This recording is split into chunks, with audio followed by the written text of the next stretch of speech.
سلیمان بن بلال نے جعفر سے، انہوں نے اپنے والد سے، اور انہوں نے حضرت جابر بن عبداللہ رضی اللہ تعالی عنہ سے روایت کی کہ رسول اللہ صلی اللہ علیہ وآلہ وسلم مدینہ کی کسی بالائی جانب سے داخل ہوتے ہوئے بازار سے گزرے۔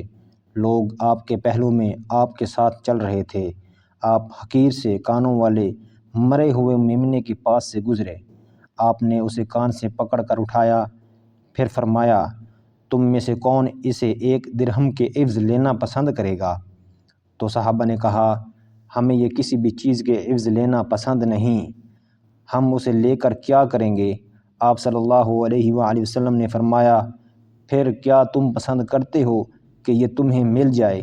صحابہ نے عرض کی، اللہ کی قسم، اگر یہ زندہ ہوتا تب بھی اس میں عیب تھا، کیونکہ ایک تو یہ حقیر سے کانوں والا ہے، پھر جب وہ مرا ہوا ہے تو کس کام کا؟ اس پر آپ صلی اللہ علیہ وآلہ وسلم نے فرمایا، اللہ کی قسم، جتنا تمہارے نزدیک یہ حقیر ہے، اللہ کے نزدیک دنیا اس سے بھی زیادہ حقیر ہے۔